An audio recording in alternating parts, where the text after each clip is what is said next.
Assalamu alaykum hörmetlik aziz qarindoshlar. Allohga hamdlar bo'lsinki, yana bir qatim yuz ko'rishdik.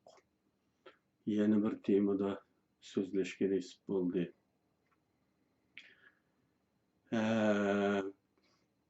Bugungi tema tashkilotlanishning zaruriyati, qarshilikning turlari va milliy birlik sab to'g'risida.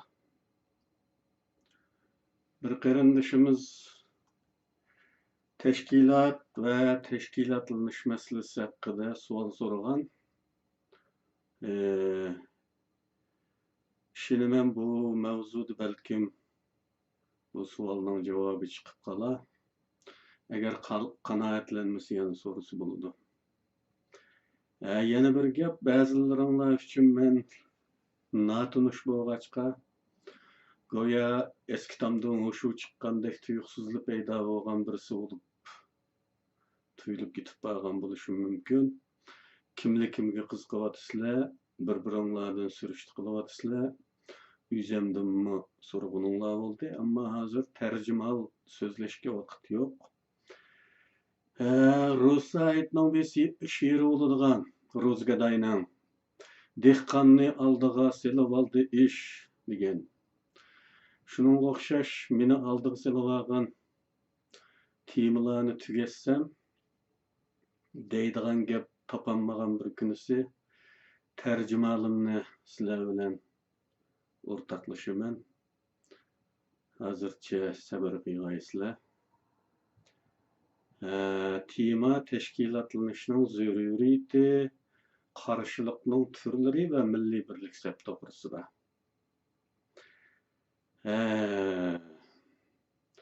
İnsanlarning hukmronlarga, umuman mavjud hokimiyatga, tajovuzchilarga, irqchi kuchlarga qarshi turishda tarixdan beri ikki xil qarshilik shakli bo'lib keldi. Bulardan biri istixiylik qarshilik. İstixiylik qarshilik o'zligidan maydonga kelgan, tasodifiylikdan tug'ilgan degandek so'z bo'lib, xitoychasi zifa. O'zligidan rivojlangan, o'zligidan taraqqiy qilgan degan ma'nolarda. Yana bir qarshilikning turi tashkillik qarshilik. İstixiylik qarshilik normal ahvollarda xalqning g'azabini ichiga yutishlarining davomida ma'lum bir vaqtda tuyuqsizlik g'azabning teshishi uchqun, buningga uzun mezgillik ichiga yutilgan g'azabning yiqilg'i bo'lib yolqinlishi bilan barliqqa kelgan qarshilik. Vatanimizda yuz bergan nurg'un voqealar istixiylik qarshilik turiga mansub. Ya'ni bunda qarshilik harakatini ma'lum rahbar, ma'lum tashkilot planlab, tayyorlik qilib, ondan kelishilgan vaqtda boshlaydigan qarshilik emas. Masalan, keyingi chog'larda yuz bergan Shogun voqeasi, Xitoylarning zulmi ma'lum chekka yetganda tortilgan g'azabning mahsuli bo'lib, tashkillik planli qarshilik emas. O'tgan asrning 30-yillarda Qumuldan boshlangan dehqonlar qo'zg'alovining portlashimi istixiylik edi.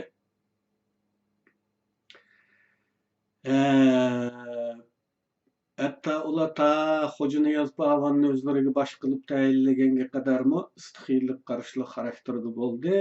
Keyin bu harakat tabiiy yoki sun'iy sabablar bilan ikki yo'lga bo'lindi. Bir tarafida tashkillik qarshilik harakati tug'ildi va bu harakatning natijasida rasmiy bir siyosiy tashkilot bo'lgan istiqlol jamiyati qurilib, maqsadi aniq bo'lgan holda harakat qilib, natijada Sharq Turkiston Islom Jumhuriyatini barliqqa keltirgan bo'lsa, yana bir qanoti, ya'ni Xo'janiyaz Pavan qanoti yanada yarim tashkillik holatda maqsadi noaniq shaklda taki yo'qolgancha davom qildi. İstixiylik xususiyatini davom qildi. Balkim tariximiz bo'yicha aytsaqmi, Uyg'urlarda tunji qatim qurilgan siyosiy tashkilot Sobit Damollaning qurgan Sharq Turkiston Islom Jumhuriyatini qurishga tayyorlik qilish uchun oldi bilan qurilgan istiqlol jamiyati bo'lishi mumkin. Uning oldida qurilgan bir siyosiy tashkilotimizning bo'lganlik haqida hech qanday uchur yo'q hozirgacha. Tarixdagi jigdi yig'iliqi Sadir Polvon qo'zg'olonidan taki zamonimizdagi Fayzovat jigitlik voqeasi, Yamayyor voqeasi deganlar bir mezgillik to'plangan g'azabning teshishi bo'lib, aslida buning orqasida konkret va tafsiliy plan bir tashkiliy tuzilma yo'q. Tashkillik qarshilik ma'lum bir siyosiy tashkilot tarafidan uyushtirilgan tashviqot, targ'ibotlar natijasida nafrati bilingan, o'tkirlashtirilgan kishilar to'pining planliq, maqsadlik harakati bo'lib, hukmronlarning bundaq ikki xil qarshilikqa tutadigan muomalasimi ko'p farqli bo'ladi. Hukmronlar istiqiylik qarshilikni nihoyat tezlik ujuqtirib tashlay oladi, chunki u g'azabning portlashi bo'lganligi, aniq siyosiy nishoni, qadam bosqichlik harakat programmi bo'lmaganligi uchun har qanday shaklda g'azab paskariga tushirilsa, bu harakatdan xuddi qo'rayning o'tidek birlik ko'tarilgan yolqindan boshqa hech qanday cho'g', hatto haroratmi qolmasdan jimib ketadi. Bu hokimiyatlar uchun hech qanday jiddiyligidek qo'rqib ketgudek ish emas. Qonliq bostirilgandan keyin xalqqa tasalli berib, g'azabi besilsalar tugagan hisoblanadi. Bu mavzuda Leninning bir so'zi bor. Men uni ba'zi kitoblarda naql qildim, nalarni naql qildim uni. Hukmronlarning o'z hukmronligini saqlab qolishda ikki asosiy funksiyasi bo'ladi degan Lenin. Onun birisi jallatlık funksiyasi, yana birisi popluq funksiyasi. Jallat hareketlerini qanliq bastırdı, pop aqısdan tasalli aytidi degan mazmundagi bir so'zini naql qildim. Balkim ko'rganlar esonliga olaysizlar. Ammo tashkillik qarshilik undaq emas. Anda qo'rayning o'tideklar cho'g'mi haroratmi qolmay jimib ketadigan turda olmaydi tashkillik qarshilik degan. Uning bir qitimliq harakati bostirilsa tugamaydi. Bu harakatga qatnashgan odamlarning hammasi o'lgan taqdirdimi? Oshkorlanmagan odamlarning bo'lishi chuqur. Shunga bu yoshirin ofat bo'lib qolaverdi. Shunga hukmronlar tashkillik qarshiliklarga jiddiy qaraydi. Buningga nurg'un odam kuchi ixtisos sarf qilib, uning jiltizini quritishga tirishadi. Hatta istihbarat xodimlaridan shuningga o'xshab ketadigan bir yer asti tashkiloti qurish orqali bu yoshirin kuchlarning izdiladi. Hatta o'xshamagan nomlarda, o'xshamagan ko'z qarashlarda bir muncha tashkilotlarni maydonga keltirib, qarshilik tashkilotlarining normal taraqqiy qilishiga, rivojlanishiga qiyinchilik tug'dirdi. Chunki yangidan a'zo bo'ladiganlar qaymoqida bu kadar jiq tashkilot bo'lgandikan, uning qaysi haqiqiy, qaysi dushmanlar tarafidan qurilgan tashkilot bilgili olmaydi.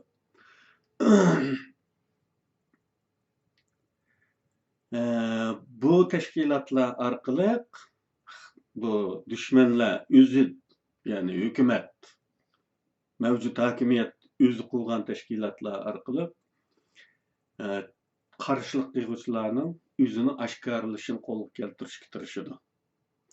Tashkilotni yo'qotishning yana bir usuli texnik xatarlik bo'lib, tashkilotni jismoniy jihatdan emas, ma'naviy jihatdan yo'qotishdir. Buningda istihbarat xodimlari yoki ularga setilgan quloqlardan biri va 2-3 yoki tashkilotga kirgizilib, ichidan kontrol qilinadi. Bu tashkilotni butunlay yo'qotgandimi unumli bo'ladi. Chunki tashkilot butunlay yo'qotilsa, boshqalari yana birini qurishi mumkin. Chunki insondagi bu mavjud hokimiyatga bo'lgan qarshilikqa iddisi tugab ketmaydi. Chunki inson hamon xirsliq bo'ladi. Bir narsalarga intilib turadigan bo'ladi. Ammo bir tashkilot mavjud ekan, yana birini qurish jamoat fikriga xo'p tushmaydi. Uni ayrimchilik bilan, sapni bo'lish bilan ayblashlari mumkin. Shunga tashkilotlarni ichidan qo'lga tushirib, uni xuddi qapazdagi shirg'a, ya'ni o'g'i yaramaydigan shirg'a aylantirib qo'yish texnik unumli deb qaraladi. Nima uchun istixiylik qarashliqni ancha ko'zgilib ketmaydi yu tashkillik qarashliqning eng kichik, eng ojizligini jiddiy qaraydi. Chunki g'oyasi bo'lmagan, aniq nishoni bo'lmagan, bir e'tirof qilinadigan rahbar bo'lmagan, orasida tashkiliy beg'i bo'lmagan bir to'p odam padidan farqsiz bo'ladi. Ularni yo'qotishmasan, parchalab itish, o'zaro ziddiyatga selib qo'yish, o'z ichidan tugashtirishmi oson. Shunga tarixda istiqiylik qarashliqlarning qanchalik cho'ng ko'lam olishidan qat'iy nazar, hammasi mavjud hokimiyatlar tomonidan bostirilgan edi. Masalan, qadimgi Rimdagi mashhur Spartak qo'zg'oloni. Odam soni 200 mingga yetgan bo'lishiga qaramay, yana Rim davlati tomonidan mag'lub qilingan edi. Yana Hannibalning qo'shinimi 100 minglar bilan ifoda qilinadi. Hatto Rim shahrining bu so'g'isqichga kelgan.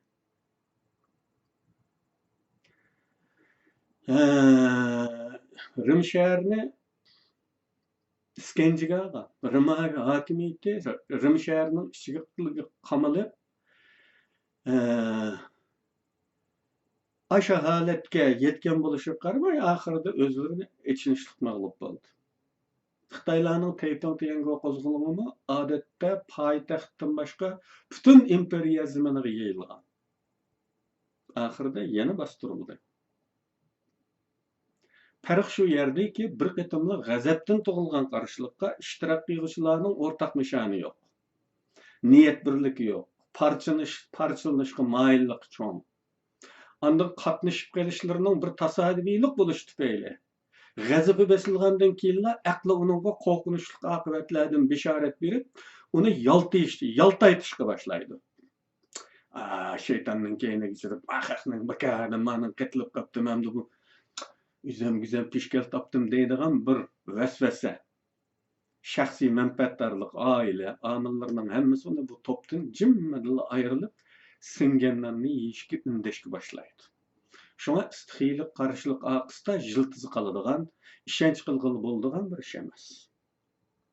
Tashkillik qarashliq oldi bilan fikrdoshlarning uyushgan bir tashkilotning planliq harakatlarining natijasi bo'lib, fikrdoshlar aslida jimiy xatarni, jon va mol tahlikasini hisob qilib, angliq bu yo'lni tanlaganlar bo'lg'achqa, ular oson parchalanib ketmaydi.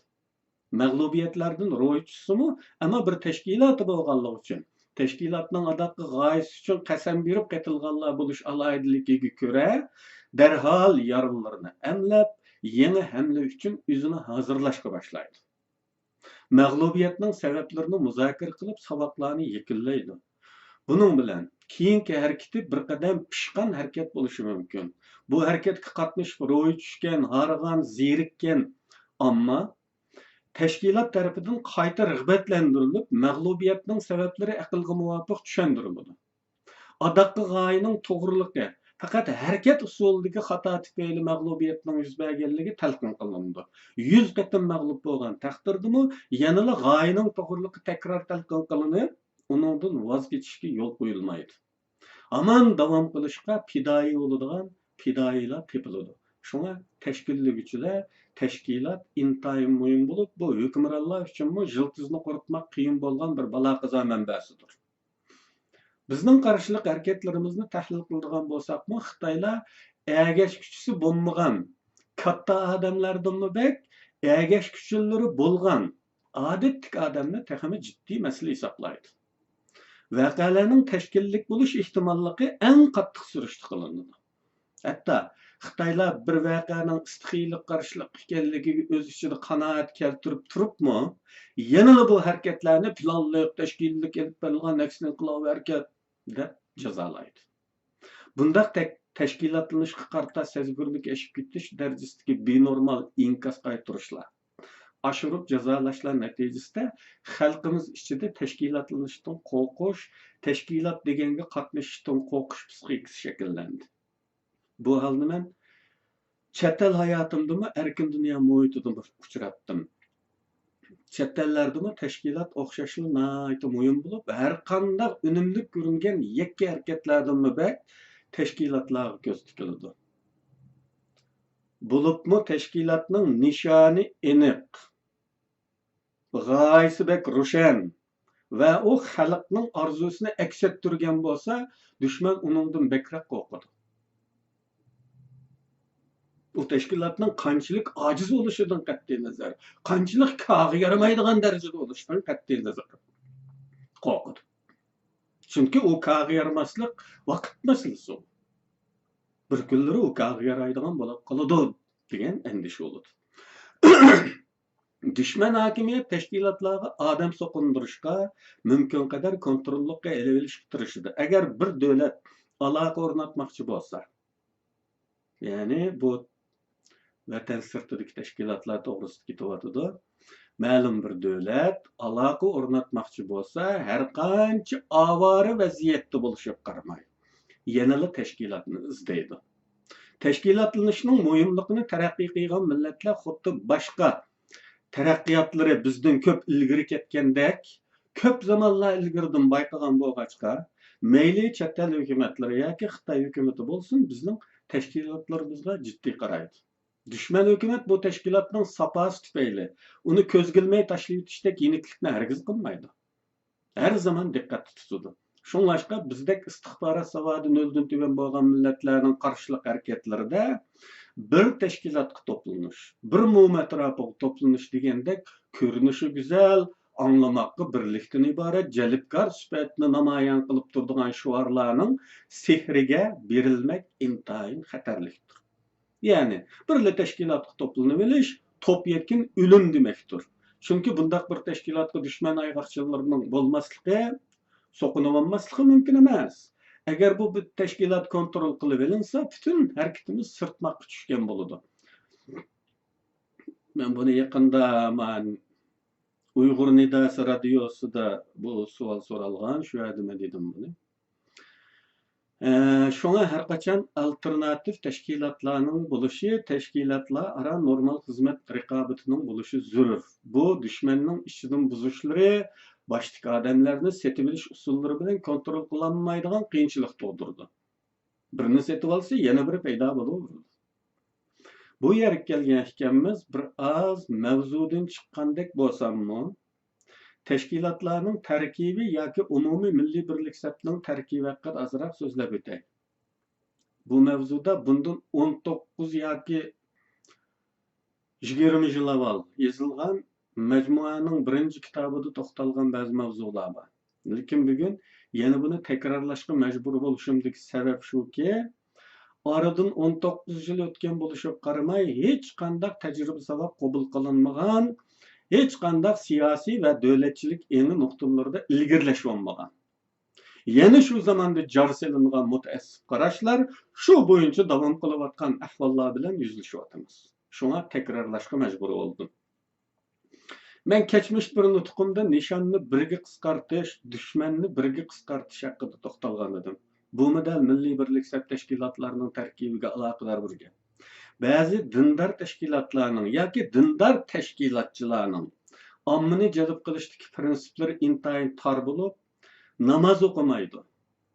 Xotinlari hijobda emas degandek asabiy tutum bilan nurg'un qarindoshlarimizni safning teshida qoldirdi ekan. O'z vaqtida aynak yozilgan vaqtda, men aynak degan kitobni yozgan vaqtda 98da, 97da shu vaqtda bo'lgan ishlarmi mushundaq edi. Sifimizni tozalamay turib dushmanga qarshi bir payma o'q etilmaydi deydigan chaqiriqlar bo'lgan. Kimdan tozalaydi? Bu safni vatanparvar Uyg'urlardan tozalaydi. Millatchi Uyg'urlardan tozalaydi. Demokratchi Uyg'urlardan tozalaydi. Va shuningdek barliq islomchi emaslardan tozalaydi. Yoki o'zi islomchi emas deb zo'rlab her türlü qalpoq kiydigan odamlardan tozalaydi. Oxirida qancha odam yashib qoladi? Kichikgina bir uchun. Bundaq intayin osondagi bir uchun bilan Xitoyni yo'qotishdan eshib butun dunyoni mazat qiladi. Bunday yo'g'on shuarlar bor. Bugunmi ayrim toplarda bu illat davom qilayotganligi ma'lum. Bu islom emas, qarindoshlar. Bu ichi bekorlangan islom bu. Küçekleştirilgen İslam bu. Bu haqda men ilgari islom olimlarining degan aytganlarini naql qilib, bundaq əsəbiyyətning islom emasligini dalillagan edim. Doktor ve şehit Abdullah Azzamning İslam ellerini qoğdaş farzdır namlı kitabida shunday qurlar bor. Yeterlik seviyede İslam terbiyesi bilen terbiyelenmegen musulmonlar bilen birga urush qilamizmi? Bu savol ba'zi samimiy musulmonlar tarafidan qo'yilmoqda. Ularning bir qismi samimiy musulmonlardir va ular so'raydi-ki, Afg'onistonliklarga o'xshash orasida samimiy musulmonlarmi, yolg'onchilarmi bo'lgan? Orasida tamaka va shivar bir xil zararli chekimlik. Shivar chekish yeyilib ketgan va bir qismi tamaka elish uchun qurollarni setayotgan bir millat bilan qandaq urush qilamiz? Yani ular shundaq kishilarga o'zlarining Hanafiy mazhabiga mutaassiblik qiladi va bir qismi tulum ya tumarisi bo'ladi. Biz bular bilan birga qanday urush qila olamiz? Men sizlarga shar'iy dalilni ko'rsatishdan burun aytamanki, yer sharida yuqorqi ishlardan xoli bir musulmon millatni men ko'rsatib beqinglarchi. Biz bu ishlar bor deb musulmon tuproqlarda kafirlarni qo'yib qo'yamdik. Javob: urush qilish lozim. Chunki urush qilish ikki ziyonning cho'ngroqidan saqlanish, mudofialanish qoidasi ustiga qurilgan. Bu masala to'g'risida Adliya hukmlari nomli jurnalda bir bo'lik moddalar bor. 26-modda xalq ommasiga keladigan ziyonlardan saqlanish uchun shaxslar keladigan ziyonlarga chidashlik beriladi. 27-modda cho'ng ziyon, kichik ziyon, ya'ni uningga chidash bilan kichik ziyonni tortish orqali yo'q qilinadi. 28-modda ikki buzuqchilik bilan uchrashganda buzuqchilikka ozroq bo'lganini qilish orqali ziyni ko'p bo'lgan buzuqchilikdan saqlanish kerak bo'ladi. 29-modda ikki yomonlikdan ziyni ozroq bo'lgani tanlanadi. Demakki, ikki yomonlikning ziyni ozroq bo'lganini tanlash lozim. Qaysisining yomonligi ko'proq? Ruslarning Afg'onistonni ishg'ol qilib, uni Qur'on o'qish man'iy qilinadigan, islom diniga e'tiqod qilish man'iy qilinadigan kafir davlatiga aylantirishmi? Yoki oralarida gunoh, ma'siyat va xatolik tepiladigan bir millat bilan birga dushmanga qarshi jihad qilishmi? Ibn Taymiya Majmu'ul Fatva nomli kitobda mundaq deydi: Ahli sunnat val jamoaning asosiy qoidalaridan biri yaxshi, yomon butun musulmonlar bilan birlikda jihad qilishdir. Chunki Alloh bu dinni ba'zi gunohkor va islom dinidan nasibasini ololmagan kishilar bilan kuchlantirdi. Payg'ambar alayhissalom hadisda mundaq deydi: Jihad agar gunohkor amirlar va yoki gunoh ma'siyatlari ko'p bo'lgan askarlar bilan birlashmaganda barpo qilinmaydigan bo'lsa, ikkining birini qilish lozim keladi. Ya ular bilan birlikda jihad qilishni tark etish. Bunun neticesi din ve dunyolikda ziyni nihoyat ko'p bo'lib, boshqalar islom diyorlariga hukmron bo'ladi. Yoki gunohkor qo'mondonlar bilan birlikda jihad qilish. Bunun neticesi bo'lsa, gunohkor, fosiq, fojirlardan mudofialanish va islom qonunlarining hammasini barpo qilish mumkin bo'lmasinmi? Ko'p qismini ijro qilish imkoniyati qo'lga keladi. Agar urush, jihad yoki kafir, kommunist, dinsizlar qarshi bo'ladi ekan, ular bilan urush qilayotgan musulmonlar qanchalik fosiq va gunohkor bo'lishi qaramasdan, ular bilan birlikda dushmanga qarshi jihad qilish farz bo'ladi. Imom Shavkani Naylul Avtar nomli kitobida mundaq deydi: Kafirlarga qarshi fosiq kishilardan yordam so'rash butun olimlarning o'rtaq fikri bilan joizdir. Payg'ambar alayhissalom Qazman to'g'risida mundaq degan: Shubsizki Alloh bu dinni gunohkor kishilar bilan kuchaytirdi. Dindorlarimizga ma'lum bu Qazman. Qazman Uhud g'azotida mushriklarning bayroqlarlaridan 3 kishini o'ldirgan